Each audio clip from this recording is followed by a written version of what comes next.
जय हिंद दोस्तों, स्वागत है आपका अपने YouTube चैनल तेजस एकेडमी प्लस में। आज की इस वीडियो में हम बात करेंगे आपके सबसे ज़्यादा पूछे गए प्रश्न के उत्तर के बारे में। आपने वीडियोस के कमेंट बॉक्स में इतने ज़्यादा कमेंट किए हैं किस बात को लेकर कि सर जो चीज़ पढ़ते हैं वो भूल जाता है, भैया जो पढ़ते हैं वो भूल जाता है। जो भी चीज़ आपने यही से रिलेटेड ज़्यादा कमेंट किए, तो मैंने सोचा इस पे वीडियो बनाना ज़्यादा ज़रूरी है। इस पे वीडियो जल्द ही आ गया होता 3-4 दिन पहले ही, लेकिन स्वास्थ्य के जो समस्या है उसकी वजह से जो सारे हमारे कार्यक्रम हैं, जो हिस्ट्री की क्लासेस हैं या फिर पॉलिटी की क्लासेस, मैंने हिस्ट्री की क्लास एक पूरा पाषाण काल की डाली थी, अपलोड की थी यूट्यूब पे। उसके बाद मैंने बोला था कि जो अपडेट क्लासेस हैं हिस्ट्री की मैं चला दूंगा, कंटिन्यू कर दूंगा, लेकिन फीवर और कफ यानी खांसी वगैरह की चीज़ें ज़्यादा मतलब हमें तंग करने लगी और 3 दिन का होम आइसोलेशन डॉक्टर ने बोल दिया।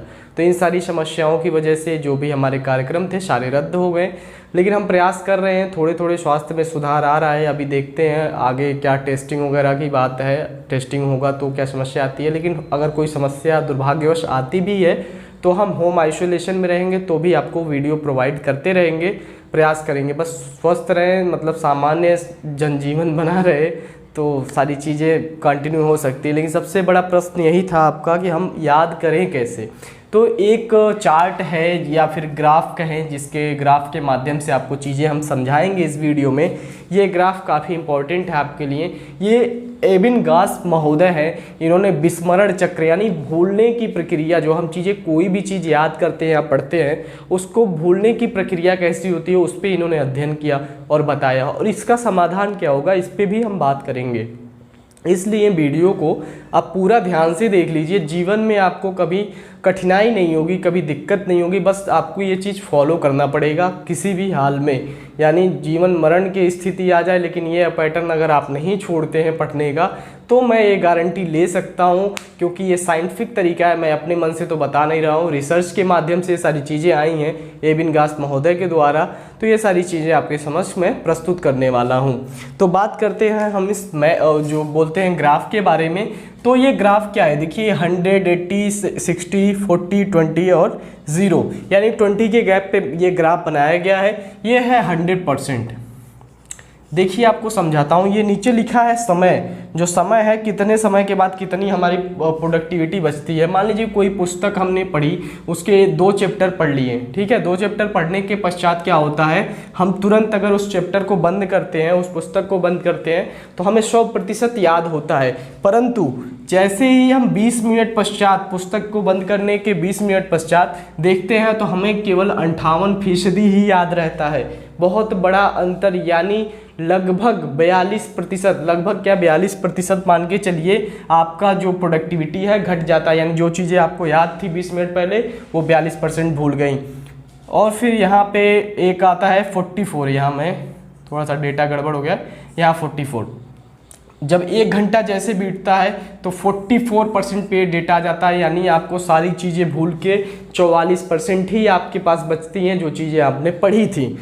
नेक्स्ट आता है 9 घंटे बाद, ये 36% बचता है। यानी 9 घंटे जब पुस्तक आपने बंद किया, उसके 9 घंटे बाद आपने जो भी चीज़ें पढ़ी थी उसका केवल 36% बचा।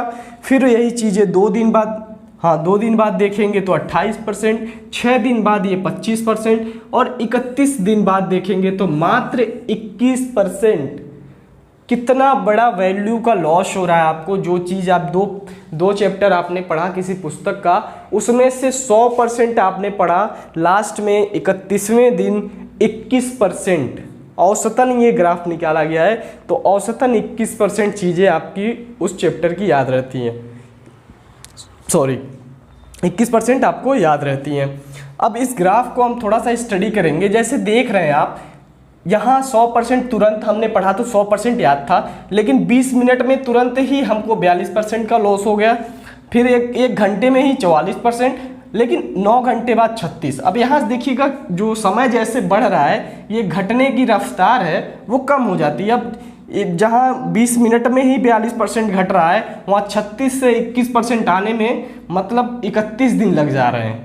यानी 9, 6, 15% घटने में 31 दिन लग जा रहे हैं, और यहाँ पे 42% केवल 20 मिनट में घट जाते हैं, ठीक है। तो ग्राफ घटने का क्रम काफ़ी धीमा है, लेकिन ये जो परसेंटेज लास्ट में हमारा वैल्यू निकल रहा है वो बहुत कम हो जा रहा है, क्योंकि शुरुआत में बहुत तेज़ी से ग्राफ घटा है। देखिए यहाँ से ऐसे ग्राफ डायरेक्ट डाउन हो रहा है, डाउन हो रहा है, डाउन हो रहा है, फिर ऐसे पैरेलल थोड़ा सा चला, धीरे धीरे धीरे कर करके थोड़ा सा यहाँ से 25% पे आके डाउन हो जा रहा है। ठीक है, अब इस पर हम थोड़ा बात करते हैं। अब ये तो इन्होंने समस्या बता दी भूलने की कि ऐसे भूलते हैं। अब हम इसको याद कैसे करेंगे, ऐसे भूलते हैं तो याद करने का इन्होंने जो मेथड इनके आधार पे है, आप देखिए पहला तो एक दिन का पहला होगा, एक दिन पर रिवीजन, और इसको मैं अभी सर्टिफाई करके मतलब बढ़िया से एग्जाम्पल के आधार पे मैं समझा दूंगा। फिर एक सप्ताह पर, ये एक दिन है, यहाँ भी पहला पॉइंट है, एक सप्ताह पर रिवीजन, क्या हुआ, रिवीजन। ठीक है, और तीसरा हो गया,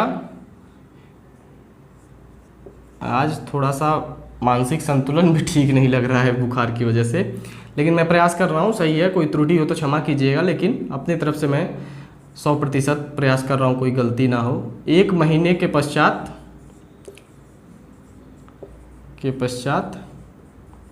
रिवीजन। ठीक है, तो मान लीजिए मैं आपको एग्जाम्पल के तौर पे समझाता हूँ। कोई तारीख है, मान लीजिए आज कितनी तारीख है, आज तारीख भी मुझे नहीं याद आ रही, आज शायद 27 तारीख है।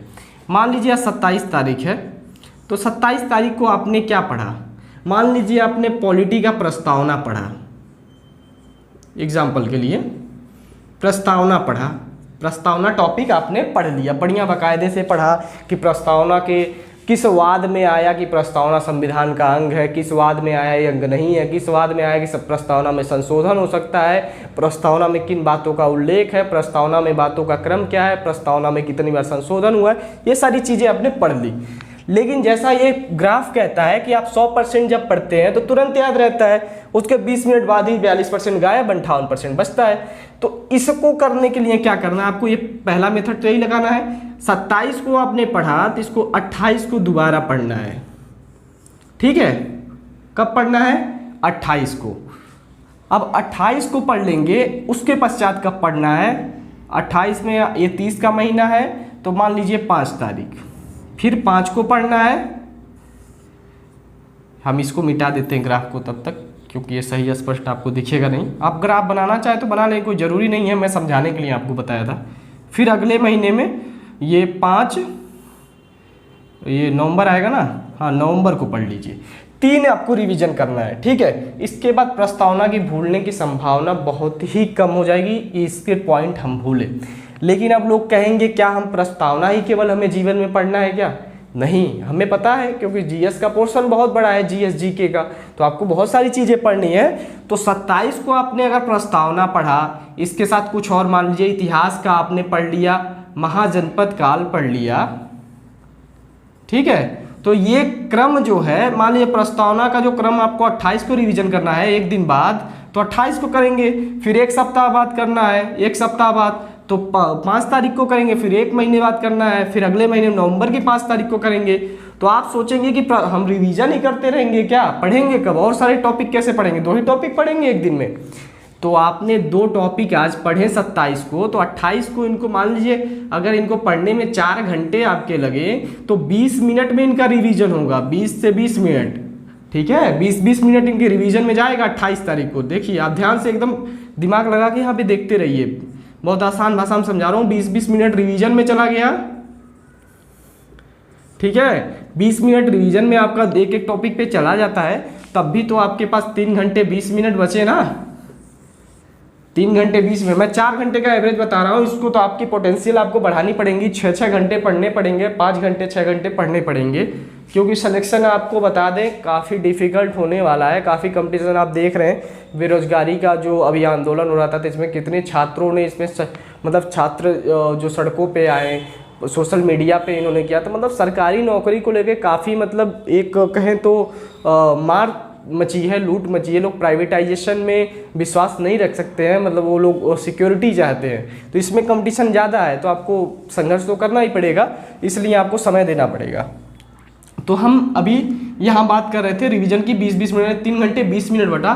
तो यहाँ पे आप नए सब्जेक्ट को भी पढ़ेंगे, जिस दिन रिवीजन करना है उस दिन नए टॉपिक या जो भी है, मान लीजिए संविधान सभा पढ़ लिए, ठीक है, मान लीजिए संविधान सभा पढ़े, तो ये जो 28 के बाद 29 तारीख आएगा, जो 29 तारीख आएगा उस दिन संविधान सभा को रिवाइज करने का दिन होगा, क्योंकि एक दिन पे रिवाइज करना है, इसको नहीं तब रिवाइज करना है, इसको फिर आना है 5 तारीख को ही रिवाइज करना है, इसको 29 को रिवाइज करना है, फिर इसका संविधान सभा रिवाइज करने का समय 1 सप्ताह वाला कब आएगा, ये 6 तारीख को हो जाएगा, और फिर संविधान सभा के 1 महीने रिवाइज करने का समय होगा 6 नवंबर को हो जाएगा।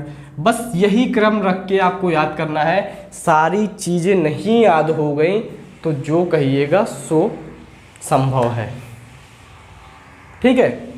मैं इस अध्ययन को मैं कह रहा हूँ, एक इन्वायरमेंट एंड इकोलॉजी की पुस्तक है, वहीं से मैं ये डेटा देखा। और सबसे बड़ी बात, इन्होंने एक फ्लैश कार्ड का इन्होंने एक नियम बताया है। एक जैसे कुछ चीज़ें होती है जो एकदम जटिल होती है, नहीं याद आती हैं, बार बार भूल जाती है, तो उन्होंने कहा कि एक फ्लैश कार्ड बनाइए, मतलब पेपर का एक टुकड़ा लीजिए और उनको रबड़ बैंड, मतलब उसको लगाते जाइए क्रम से, उस पर लिखते जाइए, जो भी चीज़ है 2-4 पॉइंट उसको लिख लीजिए, और रिवीजन करते समय उनको ज़रूर ध्यान दिया कीजिए, उनको 2 दिन पे भी रिवीजन मार लिया कीजिए, जो चीज़ें दिक्कत करती हैं नहीं सभी रिवीजन। लेकिन ये जो मेथड है साइंटिफिक मेथड है, इसमें कोई झोल झाल नहीं है कि मतलब ऐसे ही हवा में बात हो रही है, ठीक है। थोड़ी सी दिक्कत होने लगी ज़्यादा बोलने से, यही दिक्कत है, फीवर वगैरह, डर ही लगा रहता है लोगों को कोरोना का, लेकिन कोरोना हो जाएगा तो कोई क्या करेगा, ठीक है।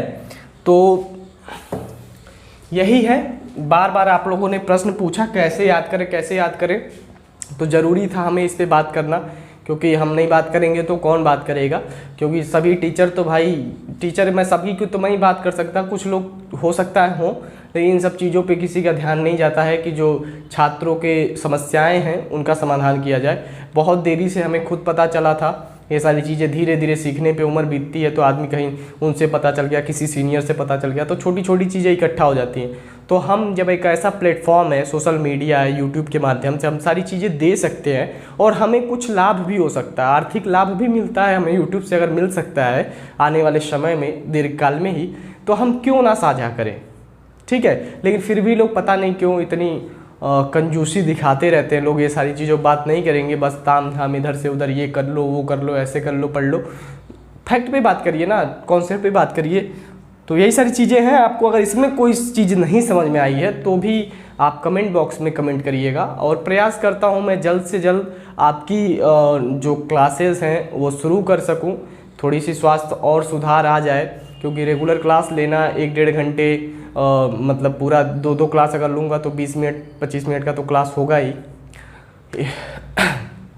ये सारी चीज़ें हैं और अभी दिक्कत महसूस हो रही है। डॉक्टर ने बोला था कि रेस्ट कीजिएगा, लेकिन ये भी रेस्ट ही है, कोई हार्ड वर्क तो कर नहीं रहा हूँ बस। हाँ, एक चीज़ और आपको बताना था कि 2 अक्टूबर को स्पेशल मैंने बोला है, कुछ चीज़ें मैं बताने वाला हूँ, कुछ स्पेशल चीज़ें अनाउंस करूँगा। हो सकता है आपने पहले कभी किसी और चैनल पे सुना हो, लेकिन ये भी हो सकता है कभी ना सुना हो। आपके हित में होगा, छात्रों के हित में होगा, उन छात्रों के हित में विशेषकर होगा जो गरीब छात्र हैं, जिनको मतलब पुस्तक वगैरह खरीदने की भी क्षमता नहीं है। उनके लिए मैं कुछ विशेष प्रबंध करने का कुछ ऐसा करने वाला हूँ, देखता हूँ, प्रयास करता हूँ। अगर कुछ सफल रहा तो ईश्वर की कृपा होगी, ठीक है। तो बस आप अपना ख्याल रखिए, और जो भी ये वैश्विक महामारी चल रही है इससे बचिए, मास्क वगैरह लगाइए। मास्क वगैरह तो हम भी लगाए थे, लेकिन अभी कुछ कह नहीं सकते, अभी तो हो सकता है वायरल फीवर ही हो, कोई ऐसी समस्या है नहीं, लेकिन फिर भी एहतियात बरतिए और खाने पीने पे ध्यान दीजिए। मिलते हैं नेक्स्ट वीडियो में। धन्यवाद, जय हिंद।